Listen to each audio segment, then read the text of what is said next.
죽음을 이기고 다시 사신 예수님.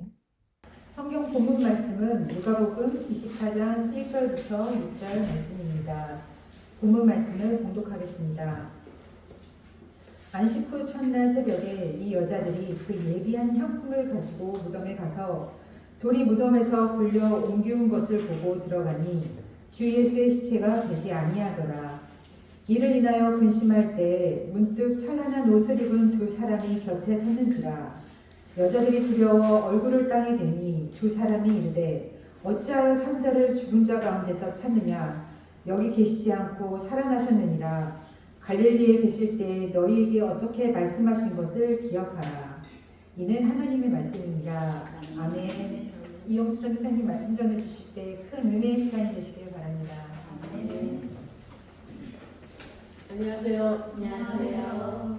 너무나 감사하는 부활의 아침입니다. 죽음을 이기고 다시 사신 예수님.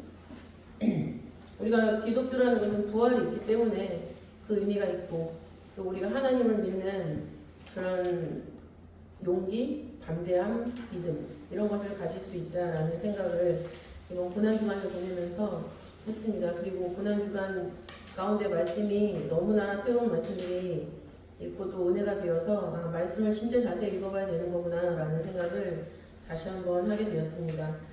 그런 생각을 하게 되고 그 부활이 우리에게 의미가 있는 것은 무엇이냐면 고린도전서 15장 전체의 말씀은 예수님의 부활에 대한 기록을 하고 있거든요.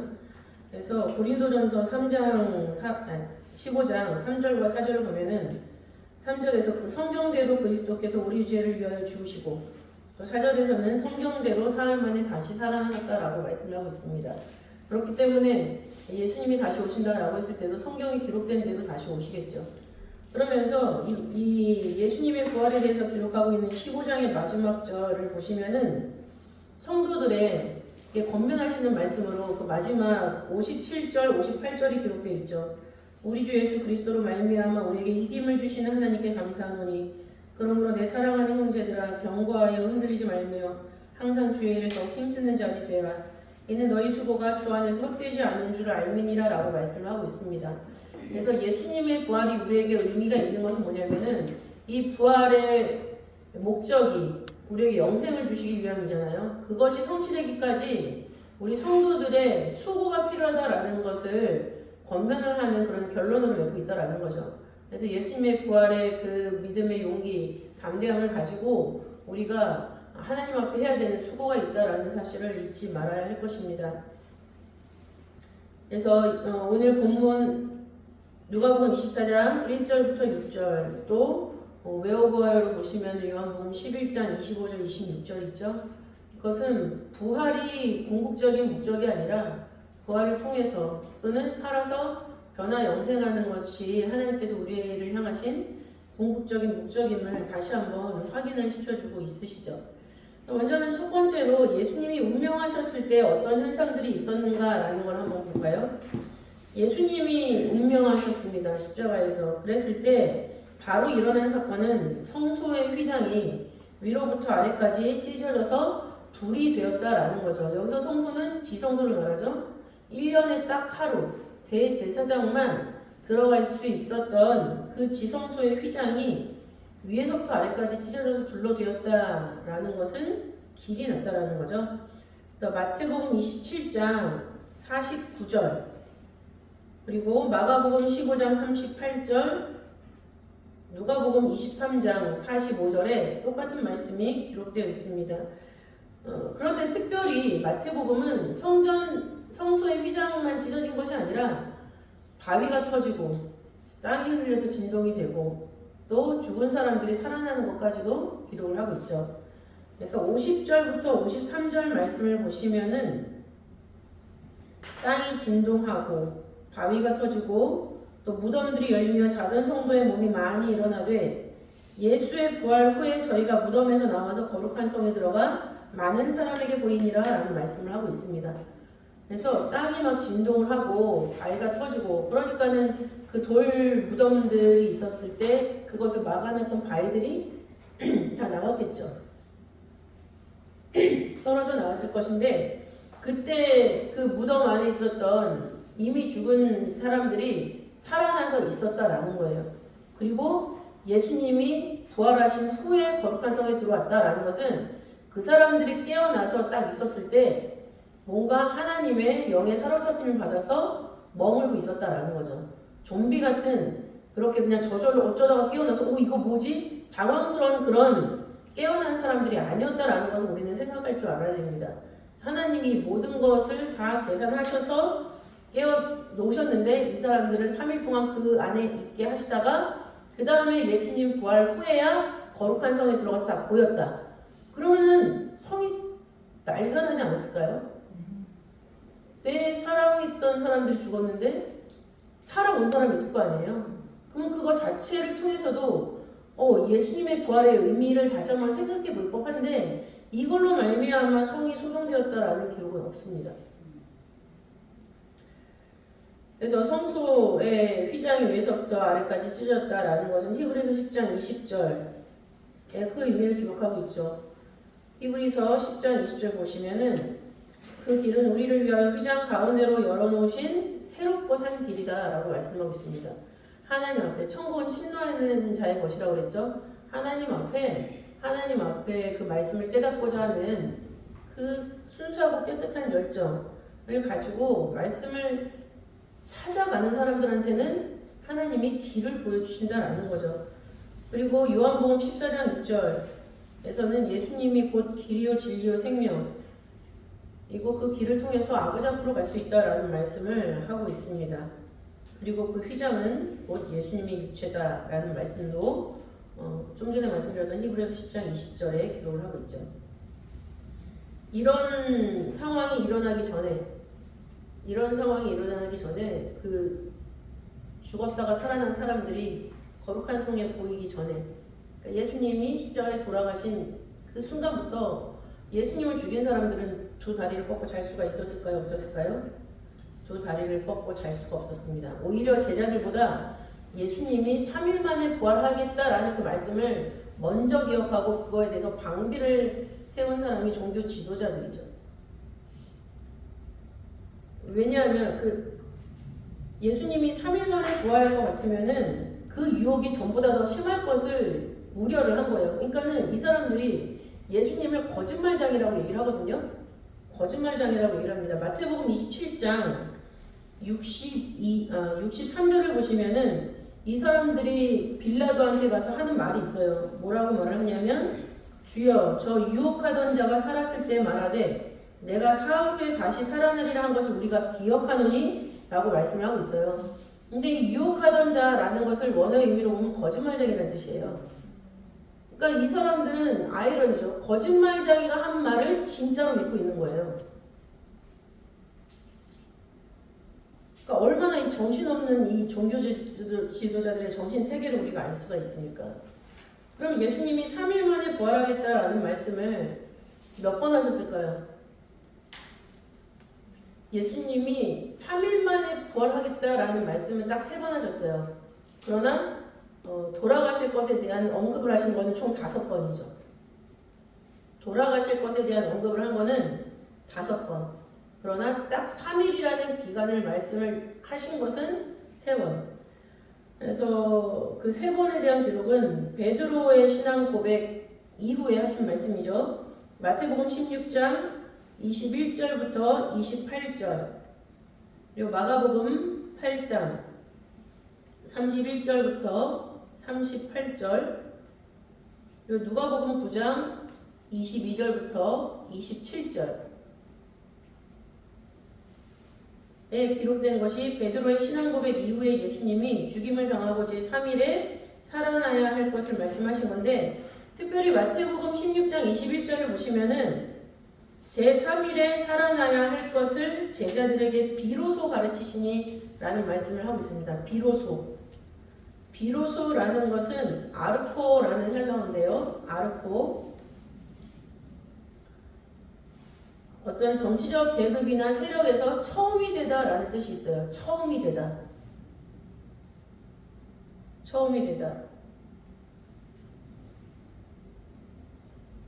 그러니까는 처음으로 지금 예수님이 3일 만에 부활하실 것을 말씀하고 계시는 거죠.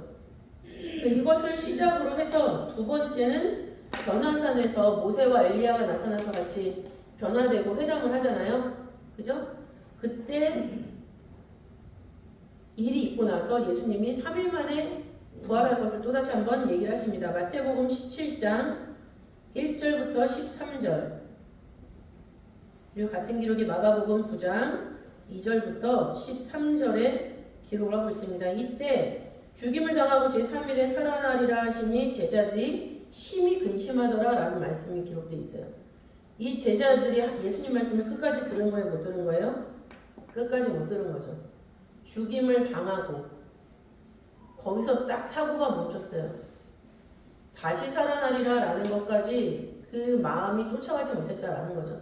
그러니까 예수님이 십자가 딱 돌아가시고 나서 고기 잡으러 가자, 자기 제갈 길로 흩어지고 있는 건 제자들의 모습을 볼 수가 있죠. 그래서 우리는 말씀을 끝까지 들어야 돼요. 죽음이 끝이 아니라는 거죠. 죽음 이후에 다시 살아나셔서 우리를 이끌어 가시는 구속의 역사를 계속 진행하신다라는 것을 우리는 생각을 할 수가 있어야 되겠습니다. 그리고 세 번째 3일 만에 살아나리라라는 말씀은 예수님이 마지막으로 예루살렘에 입성하시죠. 종려주일 때 마지막으로 예루살렘에 입성하시는데 그 입성하시기 직전에 다시 한번 제자들한테 이제 예루살렘 올라가면 내가 죽임을 당하고 하지만 3일 만에 다시 살아난다 라고 말씀하십니다. 마태복음 20장 17절부터 18절, 그리고 마가복음 10장 32절부터 34절, 누가복음 18장 31절부터 34절이에요. 그러면 그 죽음에 관련된 얘기가 총 5번이라고 했는데 이 3번 이외에 그 앞과 뒤에 한 번씩 더 말씀을 하시거든요. 그래서 예수님 공생의 초기 때 상을 둘러 엎으시고 성전 청결을 하셨죠. 그 청결하신 다음에 너 뭐 어떻게 이렇게 일을 해?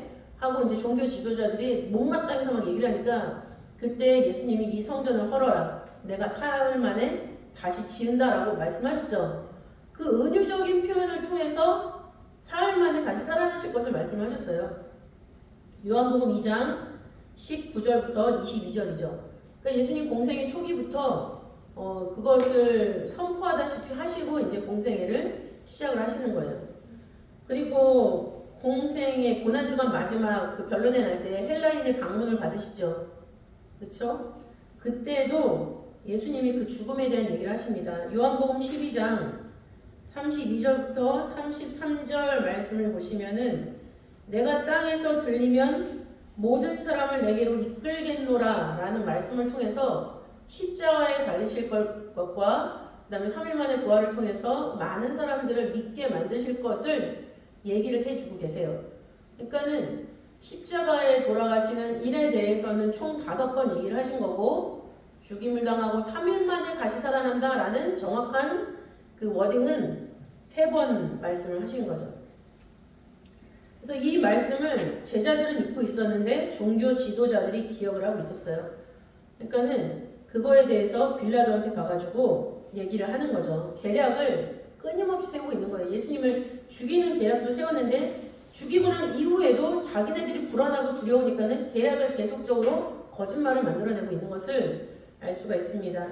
그래서 빌라도에게 뭐라고 얘기를 하냐면 살아나면 안 되니까 무덤 문을 굳게 지키게 해달라. 혹시 그 시체를 제자들이 훔쳐간 다음에 부활했다라고 소문을 내면 어떡하냐 라고 빌라도에게 얘기를 해요. 그랬더니 빌라도가 가서 힘대로 굳게 해라 라고 허락을 해주죠. 그 기록이 마태복음 27장 62절부터 65절에 기록을 하고 있죠. 본인들이 거짓말장이라고 생각했던 사람들의 말을 기억하면서 움직이고 있는 어처구니 없는 그런 종교 지도자라고 하는 그 말 자체가 가까운 그런 사람들의 모습이라고 할 수가 있겠습니다.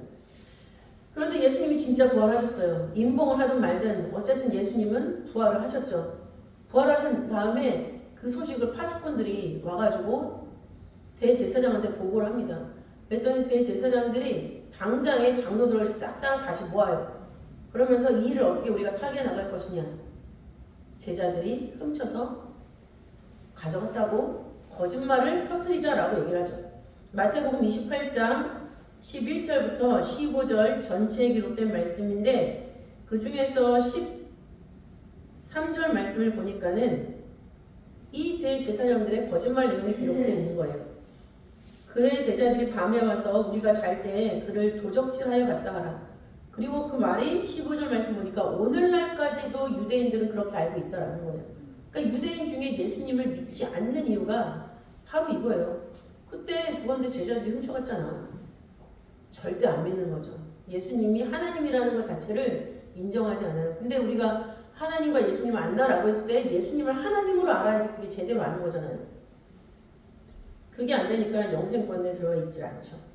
그래서 종교 지도자들의 계략, 예수님이 부활하기 전에도 걱정을 하면서 무덤을 지키고 그 다음에 제자들이 훔쳐갈까 이런 생각을 했었는데 예수님이 부활하신 이후에도 그 거짓말을 실제로 만들어서 온 유대에 퍼뜨렸다. 그 죄를 나와 내 자손에게 돌려라 라는 말보다 훨씬 더 무서운 일을 자행하고 있는 것을 알 수가 있습니다. 그러나 예수님은 이들의 모든 계략과 상관없이 부활하셨죠. 그리고 부활하시고 나서 40일 동안 11번 나타나셨어요. 거기 성경을 배워보시면은 11번 누구에게 나타나셨는가라는 게 나타나 있고 활동에도 나와 있죠. 그래서 그거에 대한 성경 구절을 말씀을 드리겠습니다. 사도행전 1장 3절이 바로 근거 구절이죠. 사도행전 1장 3절을 보시면은 40일 동안 저희에게 보이시며 하나님 나라의 일을 말씀하시니라 라고 기록을 하고 있어요.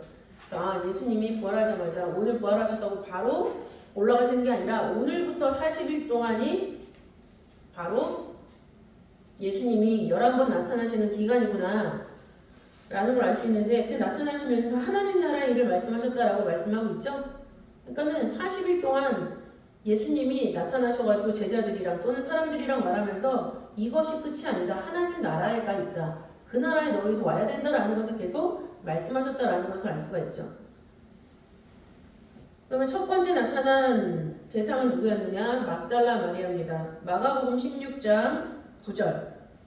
마가복음 16장 9절을 보시면 예수께서 안식 후 첫날 이른 아침에 안식 후 첫날 부활하셨는데 그 이른 아침에 마리아에게 막달라 마리아에게 먼저 보이시니 라고 말씀을 하고 있습니다. 함께 보시면 되는 구절은 요한복음 20장 18절 말씀이고 두 번째는 여러 여인들에게 보였다라고 기록을 하고 있죠. 마태복음 28장 9절을 보시면 마태복음 28장 9절을 보시면은 예수께서 저희를 만나 가라사대 평안하니 하시거늘 여자들이 나아가 그 발을 붙잡고 경배하니 라고 기록을 하고 있어요. 그럼 이 여자들은 어떤 여자들이냐? 아침에 무덤을 지키고 있던 여자들이었죠. 마가복음 16장 1절을 보면은 마가복음 16장 1절을 보시면 막달라 마리아, 또 야고보의 어머니 마리아, 그다음에 살로메 이 세 사람이 예수님의 무덤을 지키고 있었는데 이 사람들에게도 나타나서 예수님이 평안하냐라고 말을 건네셨습니다. 세 번째는 베드로에게 나타났죠. 고린도전서 15장 5절에 기록되어 있습니다. 그 다음에 엠마오로 가는 두 제자 누가복음 24장 13절부터 15절에 기록을 하고 있죠. 그리고 다섯 번째로 다락방에 제자들이 모여있을 때 그때 나타나셨어요. 다락방에 모인 제자들에게 나타나셨습니다. 요한복음 20장 19절부터 20절이에요. 여기까지가 오늘 예수님이 바쁘게 움직이셨던 동선이죠. 왜냐하면 요한복음 20장 19절을 보면 이날 곧 안식 후 첫날 저녁 때에 제자들이 유대인들을 두려워하여 모인 곳에 문들을 닫았더니 라고 기록하고 있거든요. 아까 제일 첫 번째 나타났던 막달라 마리아에게 대한 그 시간에 대한 기록은 안식 후 첫날 이른 아침이라고 기록되어 있죠. 그죠? 그리고 다락방에 모인 제자들에 대해서는 안식 후 첫날 저녁 때라고 기록을 하고 있습니다. 그래서 첫 번째부터 다섯 번째까지 나타나신 것은 오늘 하루 동안 나타나신 거예요. 예수님이 하루 종일 사람들을 만나고 다니시면서 당신이 부활하셨다는 그 증거를 삼으셨어요. 증인들을 만드셨다라는 거죠. 그 다음에 여섯 번째로 도마에게 나타나셨죠. 사실은 도마와 제자들이 함께 있었죠. 요한복음 20장 26절입니다. 이 기록을 보면은 여드레를 지나서 라고 말씀하고 있어요. 그래서 안식 후 첫날 이 주일이면은 여드레를 지났다 라고 했을 때는 이날은 월요일이 되겠죠. 주일날 5번 나타나시고 월요일날 도마가 이제 제자들과 함께 있을 때 다시 한번 나타나 주셨다라는 것을 알 수가 있습니다. 그다음 7번째는 갈릴리 해변으로 이제 고기 잡으러 갔어요. 베드로가 나는 고기 잡으러 가겠다 라고 해서 했을 때 같이 동행한 사람들이 있었죠. 도마도 같이 갔었고, 그 다음에 갈릴리 가나 사람 나다나엘도 갔었고, 세베대의 아들들 요한과 야고보죠. 그 다음에 다른 제자 2명도 함께 갔습니다. 모두 7명이 갔네요. 근데 이때 물고기 153마리를 잡잖아요. 그래서 이 사람들한테 나타나서 고기 그물을 던져라. 그 다음에 그거 왔을 때 한 마리를 가져와라. 이런 대화를 하시는 거죠. 요한복음 21장 1절부터 14절에 그 말씀이 기록되어 있고요. 그럼 8번째는 11 제자들. 그럼에도 불구하고 믿지 못하는 11명의 제자들에게 다시 한번 예수님이 나타나십니다. 마가복음 16장 14절 말씀. 그 후에 11 제자가 음식 먹을 때 예수께서 저희에게 나타나사 저희의 믿음 없는 것과 마음이 완악한 것을 꾸짖으시니 자기의 살아난 것을 본 자들의 말을 믿지 아니함일러나 라고 말씀을 하고 있습니다.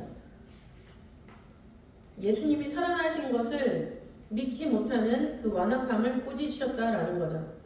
그 후에 9번째 500여 명의 성도들에게 보이셨다라고 고린도전서 15장 6절에 기록되어 있고, 그 다음에 야고보에게 보이셨죠. 그 다음에는 15장 7절.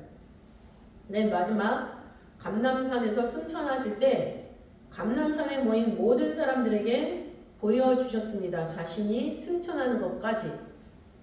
사도행전 1장 4절부터 12절에 기록을 하고 있죠.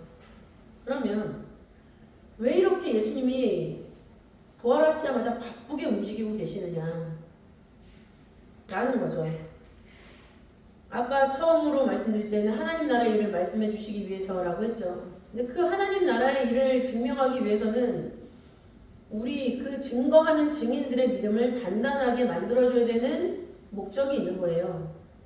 그래서 왜 이렇게 40일 동안 11번 나타나셨는가 라고 했을 때 첫 번째로는 부활로 말미암아 거듭나게 하셔서 부활로 말미암아 우리를 거듭나게 하사 산 소망을 갖게 하시려고 산 소망을 갖게 하시려고 이렇게 나타나셨습니다. 베드로전서 1장 3절을 보시면은 하나님이 그 많으신 긍휼대로 예수 그리스도의 죽은 자 가운데서 부활하심으로 말미암아 우리를 거듭나게 하사 산 소망이 있게 하시며 라고 말씀을 하고 있죠. 그러니까 예수님의 부활을 통해서 우리가 갖게 되는 것은 뭐란 얘기예요? 산 소망. 산 소망. 산 소망이라는 건 뭡니까? 디도서 1장 2절을 보면은 영생의 소망이죠. 우리가 영원히 산다는 소망이에요. 그럼 이미 죽은 사람들은 어떡하냐? 걱정할 필요 없죠. 요한복음 5장 29절을 보면은 선한 일을 행한 자는 생명의 부활로 나온다 라고 말씀을 하고 있어요. 하나님 잘 섬기고 자신의 사명을 완수하고 죽은 사람은 마지막 나팔 불 때에 부활을 하게 됐는데 영원한 생명으로 나가기 위해서 부활을 한다라는 거죠. 그렇기 때문에 부활은 하나님을 잘 섬기다가 죽은 사람에게 또는 지금 살아서 하나님을 섬기는 사람들에게 소망이 되는 거예요. 살아있는 소망. 그래서 그것을 알게 해주시려고 예수님이 부활한 모습을 우리에게 보여주셨죠. 유령 같은 모습이 아니라 살도 있고 뼈도 있고 피도 돌고 완전히 진짜 만져질 수 있는 그런 모양, 그러나 영육간 부활한 그 모습, 그것을 우리에게 보여주시면서 너네들도 이렇게 되는 거야 라고 해주신 거예요. 얼마나 복을 받았습니까, 이 사람들이. 두 번째는 영원한 생명의 소망을 주시려고, 산 소망이 바로 영원한 생명이라고 말씀을 드렸죠. 영원한 생명의 소망. 요한복음 14장 19절은 예수님이 십자가 앞두시고 설교 하신 내용이거든요. 근데 그 설교 중에 어떤 내용이 있냐면 요한복음 14장 19절에서 조금 있으면 세상은 다시 나를 보지 못할 터이로되 너희는 나를 보리니 이는 내가 살았고 너희도 살겠음이라 라고 말씀하고 있습니다. 세상이 이제 보지 못한다라는 것은 십자가에 죽으셨다라는 얘기죠. 이 세상이 더 이상 있지 않다는 얘기입니다. 그리고 너희는 나를 보리니라는 것은 부활하신 그 모습을 본다라는 거가 아니라 하나님 나라에서 그 실체를 만나게 된다라는 것을 말씀하고 있어요. 그렇기 때문에 예수님이 산 것처럼 우리가 산다라는 건 뭐냐면 우리가 영원한 생명을 가졌을 때 그 하나님 말씀과 마주대에서 만날 수가 있다라는 것을 말씀하고 있는 거죠. 영원한 생명의 소망을 이미 예수님은 십자가에 달리시기 전에 우리에게 말씀을 해주셨습니다. 그리고 그 영생의 소망에 대해서는 베드로전서 1장 4절에서 이렇게 설명을 하고 있죠. 베드로전서 1장 4절을 보시면 썩지 않고 더럽지 않고 쇠하지 아니하는 기업을 있게 하시나니 곧 너희를 위하여 하늘에 간직하신 것이다 라고 말씀을 하고 있습니다. 우리를 위해서 하늘에 기업을 만들어 두셨다라는 거죠. 그 기업을 잇는 자격자들은 하나님께서 허락하신 영원한 생명을 받는 사람들. 그래서 이런 소망을 주시려고 예수님이 부활하시자마자 이렇게 바쁘게 움직이고 계셨다라는 것. 그리고 세 번째는 증인의 사명을 주시려고 부활하셨죠. 증인의 사명을 주시려고 부활하셔서 우리에게 그 부활하신 거룩한 몸을 보여주셨습니다. 마태복음 28장 19절부터 20절 말씀을 보시면 그러므로 너희는 가서 모든 족속으로 제자를 삼아 아버지와 아들과 성령의 이름으로 세례를 주고 내가 너희에게 공부한 모든 것을 가르쳐 지키게 하라. 볼지어다 내가 세상 끝날까지 너희와 항상 함께 있으리라 하시니라 라고 말씀하셨습니다. 마지막 승천하기 직전에 하신 말씀이죠. 우리에게 그 사도들에게 무엇을 말씀하고 계시는 거예요? 하나님 아버지의 말씀을 증거해서 가르치고 지키게 만들란 얘기예요. 가르치지만 말고 지키게 만들란 얘기죠.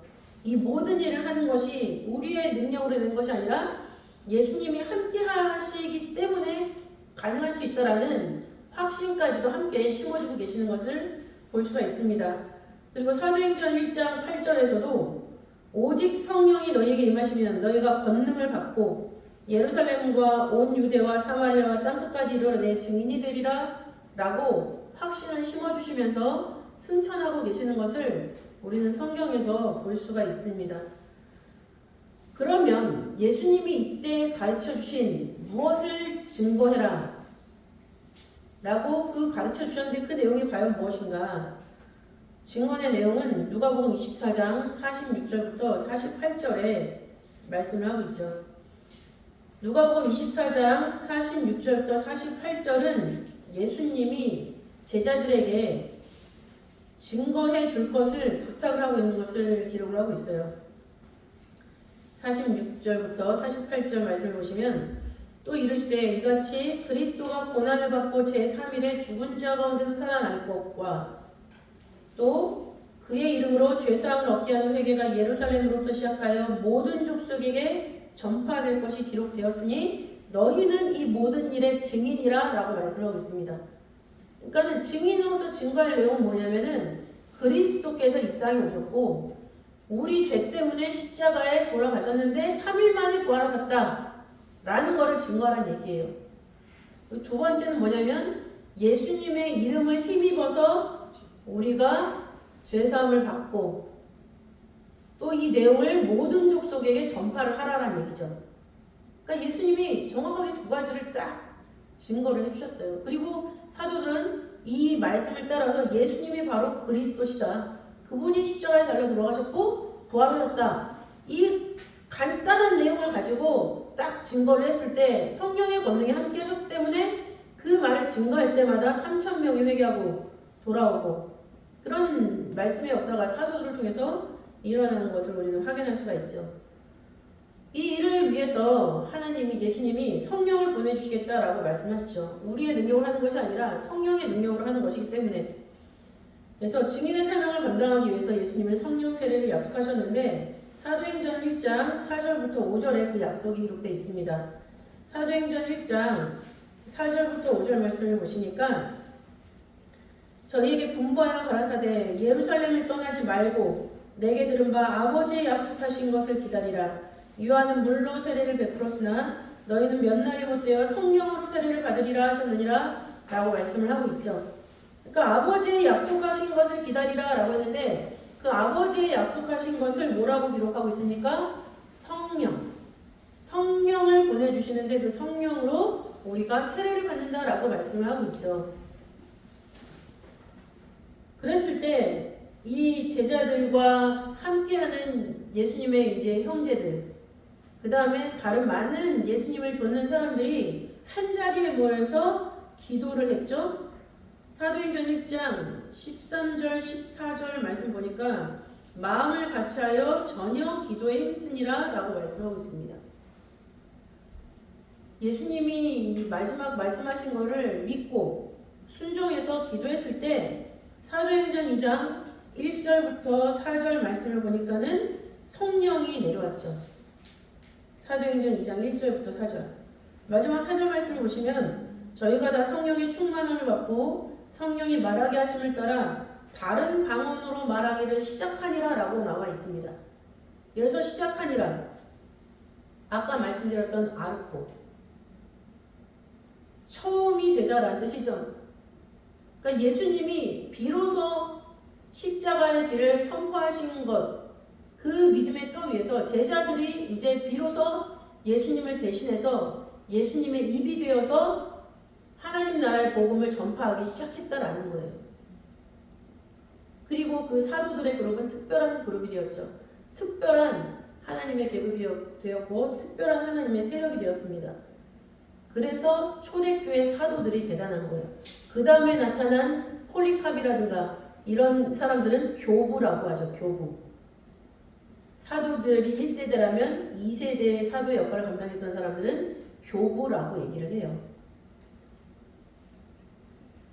그래서 그 시작된 이 시작이 성령의 역사로 말미암아 예수님의 그 뜻을 받들어서 새롭게 시작되고 있다라는 단어를 우리는 아르코라는 단어를 통해서 알 수가 있습니다. 그래서 성령을 우리는 말씀을 받을 때 또는 회개할 때 기도할 때 받는다라고만 알고 있었는데 저도 이번에 새로 발견을 했는데 하나님 앞에 순종하는 사람한테만 성령을 주신대요. 사도행전 5장 32절을 보시니까 사도행전 5장 32절을 보면 하나님이 자기를 순종하는 사람들에게 주신 성령도 그러하니다 라고 말씀하고 있죠. 그러니까 예수님이 너네들은 모여서 아버지의 약속하신 것을 기다려라 라고 말씀했잖아요. 근데 그 말씀에 순종해서 모여서 기도했을 때 성령이 임하셨잖아요. 그러니까 그 과정 속에서도 순종이라는 개념이 있었다라는 거죠. 순종. 그래서 이렇게 순종하는 사람들에게 하늘로부터 보내신 성령을 힘입어서 복음을 전하게 하셨다 라는 말씀이 베드로전서 1장 12절에 기록하고 있습니다. 베드로전서 1장 12절 하늘로부터 보내신 성령을 힘입어 복음을 전하는 자들이라고 나와 있죠. 그러니까 우리 모두가 하나님 아버지의 말씀을 받았기 때문에 우리도 하나님의 성령을 힘입은 복음 전하는 자들이죠. 그래서 요한복음 10장 35절 말씀 보면은 하나님 믿는 사람들도 신이다라고 얘기를 하고 있잖아요. 신. 우리도 신들이에요. 영계에 속한 사람들은 얘기죠. 그러면 이렇게 부활의 의미를 우리가 생각을 했을 때 우리 죄 때문에 돌아가셨다 다시 살아나셨구나. 그러니까 우리는 희망이 있고 소망이 있구나. 단순하게 생각할 것이 아니라 예수님이 우리에게 제시하신 그 소망이 영생의 소망이구나. 그리고 예수님이 가실 때 우리한테 무엇을 부탁하셨는가? 증인의 사명을 부탁하셨구나. 라는 것까지도 우리는 생각하면서 사명을 생각해야 된다는 얘기예요. 누누이 말씀드리지만 우리 교회가 특별한 이유는 뭐냐면 사명을 감당하는 교회이기 때문에 특별한 교회예요. 사명이 있는 교회가 아니라 사명을 감당하는 교회라고 말씀드렸습니다. 제가. 그러면은 감당을 누가 할까요? 교회 건물이 합니까? 그 안에 들어가서 예배드리는 사람들이 감당하는 거예요. 그러니까는 죽음이라는 걸 통해서 우리가 부활의 소망이 있구나. 그리고 우리가 살아서 마지막 때가 이루어진다면 우리는 사람을 변화를 하겠구나 라는 생각을 하는 거죠. 그러니까 부활이라는 단어와 변화라는 단어는 방법의 수단의 명칭이에요. 부활을 통하든 변화를 통하든 하나님의 우리한테 주시는 건 뭡니까? 영생이라는 거죠. 영생 한 가지예요, 한 가지.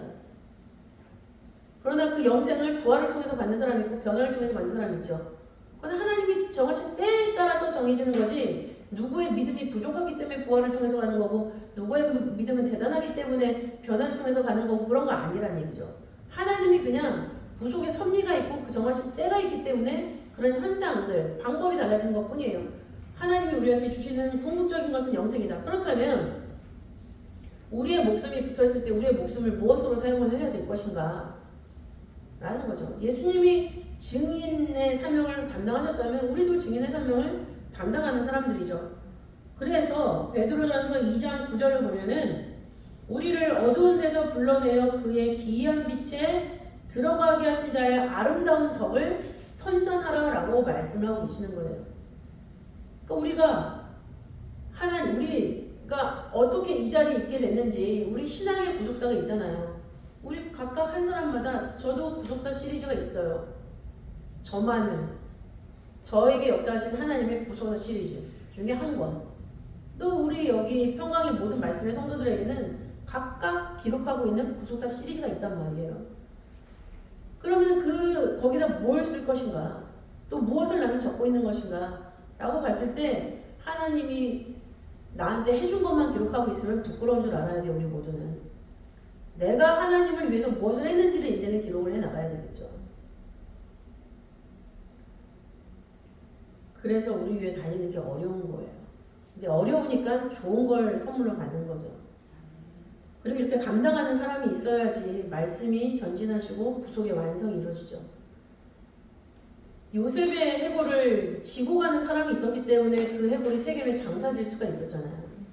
그러니까 말씀을 지고 가는 사람들이 있어야 돼요. 그래서 우리의 모든 짐은 다 예수님이 져주시지만은 예수님 우리한테 십자가를 감당하라고 하잖아요. 근데 이 십자가를 우리는 보통 살면서 내가 고난을 당했을 때 이게 내가 십자가인가 보다 생각을 하지만 말씀의 뜻을 내가 지고 가는 거예요. 구속의 완성을 위해서.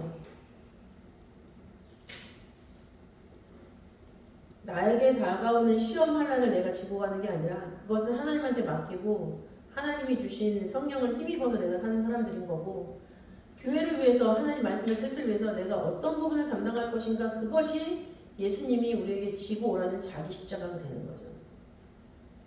의식을 달리해야 됩니다. 우리는 모든 개념을 다시 정리하셔야 돼요. 사전을 다시 작성을 하셔야 된다는 얘기죠. 그래서 이런 엄청난 사명을 감당하기 위해서 우리는 어떤 자세를 가져야 되는가? 히브리서 3장 13절 말씀을 보시면 매일 피차 권면하여 너희 중에 누구든지 죄의 유혹으로 강팍해 됨을 면하라 라고 말씀하고 있습니다. 끊임없이 우리를 유혹하는 것들은 너무나 많아요. 세상의 가치관들. 나는 세상의 가치관을 포기할 수 있지만 자식에 대해서도 과연 포기하고 있는지를 우리 한번 생각을 해봐야 됩니다.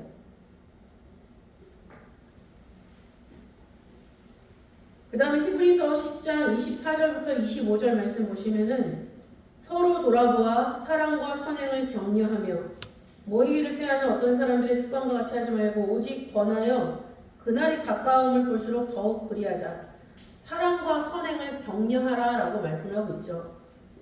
격려하다, 좋은 일에 자극을 주는 것을 말합니다. 좋은 일로 서로 자극을 주는 거죠. 무서운 말로 윽박 지르는 것이 아니라 좋은 일로, 이렇게 하니까 이렇게 좋은 일이 있더라, 우리 한번 해보자, 함께 가자, 이런 거죠. 다른 사람 다 알고 있는데 너 왜 그러니?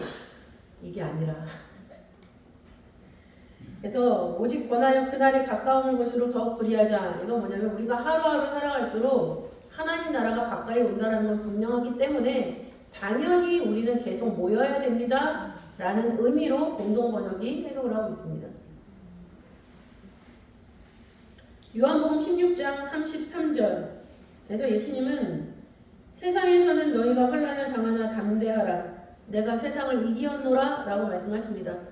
그렇기 때문에 예수님을 믿는 사람은 그 믿음으로 세상을 이길 수 있다라는 얘기죠. 요한일서 5장 4절에 그 말씀이 기록되어 있죠. 요한일서 5장 4절 말씀에는 하나님께로서 난 자마다 세상을 이기느니라. 세상을 이긴 이김은 이것이니 우리의 믿음이니라 라고 말씀하고 있습니다. 예수님이 전 되게 충격적이었던 게 금요일 말씀이었어요. 하나님이 예수님을 죽여야 했다. 죽일 수밖에 없었다. 예수님은 죽어야 한다. 저는 처음에 그 말씀 딱 나와서 깜짝 놀랐어요. 잘못된 거 아닌가 했는데 모든 인류의 죄를 다 예수님 안에 가둬놨기 때문에 죽어 마땅하다라는 거죠. 저는 그 말씀이 너무 충격적이었는데 그렇게 우리의 죄를 다 앞으로 올 모든 인류의 죄까지 다 몸에 짊어지시고 당연히 죽고 계시는 그 사랑을 생각을 했을 때 그분을 믿고 그 죽음을 깨치고 부활하셨잖아요. 진짜 생명, 새로운 생명으로 거듭나신 게 아니죠. 본래 자리를 회복하신 거죠. 그걸 봤을 때 우리도 예수님을 믿으면 그 능력이 우리한테 와서 우리도 죄를 다 이겨낼 수가 있고 세상을 이겨낼 수가 있고 우리도 예수님이 내가 살았으니까 너희도 산다라는 말씀처럼 그 말씀이 내 말씀이 돼서 나도 살 수가 있구나 라는 확신이 드는 그런 부활절이라는 얘기죠. 너무 충격적인 얘기들이 고난주간에 너무 많았어요. 그래서 여태까지 고난주간을 지킨다고 나름 했는데 이게 나름대로라는 게 진짜 위험한 거구나라는 생각을 다시 한번 했습니다. 그래서 부활의 아침 또 우리가 300일 때 성찬을 하지 않습니까? 그래서 그때까지 우리가 놓쳤던 그런 말씀 다시 한번 생각해 보시면서 묵은 누룩이 조금이라도 남아있다면 그 묵은 누룩까지도 해결하는 그런 시간을 보내시고 성찬을 떼는 손과 또 우리의 마음이 하나님 앞에 죄가 되지 않도록 잘 준비하시는 시간이 되시기를 바라겠습니다. 기도하시겠습니다. 사랑이 많으신 아버지 하나님 감사드립니다. 아버지께서 모든 인류의 죄를 아버지 그 성체에 가두시고 죄인의 몸을 만드셔서 아버지 하나님 그 모든 죄를 해결하시는 그 크신 은혜와 사랑을 아버지 우리 고난주간을 통해서 아버지 가슴 저리게 아버지 깨닫게 하시고 느끼게 하시는 은혜를 감사드립니다. 아버지 그 모든 것이 저희들이 믿음으로 화할 수 있도록 붙잡아 주시고 아버지 하나님을 믿는 믿음 우리를 위해서 죽으시고 성경대로 부활하신 그 예수님의 발자취를 주는 믿음으로 저희들 정말 변화될 수 있도록 인도하여 주셔서 아버지 하나님 말씀의 뜻을 짊어지고 가는 그런 아버지 말씀의 뜻의 십자가를 지고 가는 깨어있는 말씀의 성도들이 다 될 수 있도록 인도하여 주시옵소서. 아버지 그렇게 사는 것이 정답이다라고 저희들이 확신이 들었을 때 우리 아이들도 아버지 그런 정답으로 키워져 가는 그런 귀한 역사를 우리 모두가 감당할 수 있도록 인도하시고 아버지 하나님 말씀의 뜻을 생각하면서 아버지 말씀의 가치관이 우리 아이들에게 잘 아버지 조성되고 만들어질 수 있도록 저희들의 힘써 애써 땀이 핏방울이 되는 것 같은 노력과 헌신을 마다하지 않는 우리 깨어있는 말씀의 선생님들이 다 될 수 있도록 아버지께서 인도하시고 역사하여 주시옵소서. 아버지 주신 말씀에 감사를 공헌하는 가운데 있습니다. 아버지 하나님 신앙의 대물림이 저희들의 간절한 소원이오니 아버지 헌물을 모시고 아버지 우리들의 소원을 아버지 말씀의 뜻에 맞을진데 성취시켜 주셔서 아버지 저희들의 믿음의 아버지 후손들을 날마다 눈으로 확인하고 아버지 그 모든 것이 아버지께 영광으로 돌려지는 그런 모든 역사를 감당할 수 있도록 아버지께서 저희들에게 성령의 힘있게 하시고 또 아버지 능력을 더하여 주셔서 영광을 오로지 아버지 홀로 받으시는 그런 역사로만 귀결될 수 있도록 인도하여 주시옵소서. 믿고 맡기오며 사랑 많으신 예수님 이름으로 감사드리오나이다. 아멘.